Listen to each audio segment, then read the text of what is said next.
Lord, thank you. Ayan. Hello, good morning! Morning! Parang hindi pa kayo ready. Ready na ba kayo?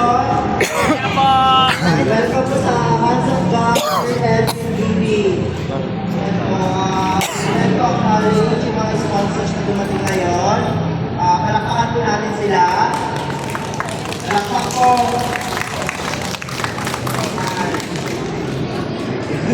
Para umpisahan po natin, bibigay po ng welcome remarks at isang sa ating mga admin sa Angelica Soso. Palakpakan po natin. Welcome ba yung anuman, bebe?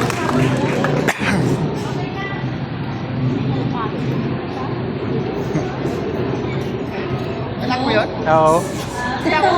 Hindi, nag-arrange kasi ako. Tumakbo, nakita ko tumakbo eh. Kaya ba siya nandit eh? Oo nga eh. Kaya siya nandit eh. Tumakbo eh. Pauwi na.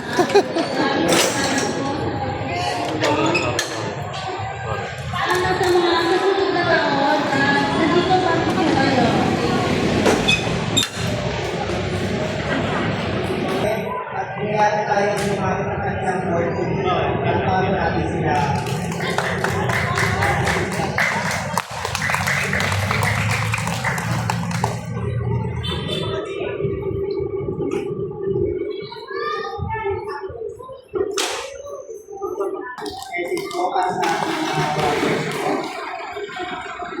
Dr. Royce Kagawan. Buwan ba yan, Oh. Ayan. Maraming salamat. Isang kapagpalang mga po sa ating lahat.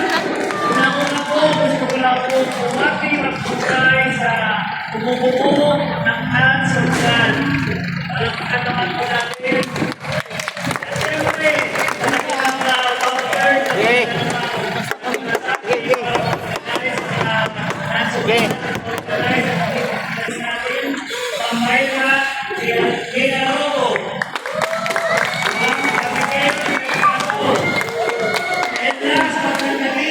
Ang Angelica Biscotto. Kaya na po na pinagpala kayo umaga nito. Salamat sa inyong bilis at nasumpan na tayo po yung nagtitipon para magkaroon po kayo makapagpuluhan ang PCP para sa mga kabataan, mga bata, with special needs. Siyempre, unang-una po, tayo ay nagpapasalamat sa mga kapwa sponsor natin na kung saan nagpahagi po ng kanilang blessings. Maraming salamat po. Kahit po sa mga kapitihan ang ibigay natin sa mundo nito ay babalik din bilang isang pagpapala. Lahat ng mga open mga tao na nagbubukas ng kanilang pintuan, nagbubukas ng kanilang balan, at higit sa lahat, nawa ang mga tao nagbubukas ng puso, ng kanilang puso ay basta ngunit ngayong pamasawan, palaging nagpapaalala sa atin na ang Pasko ay panahon ng pag-asa. Christmas is always a season of hope.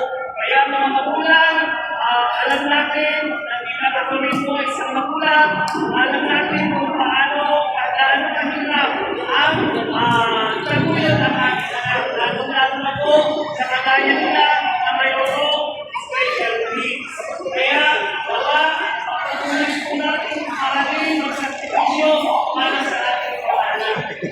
At siyempre po, sa mga bata naman po, gusto natin sabihin na hindi kayo nag-iisa. Maraming nagmamahal sa inyo, nandiyan ang inyong magulang, at dito rin ang mga sponsors natin, na hindi ka magaganda at wapo, kundi magaganda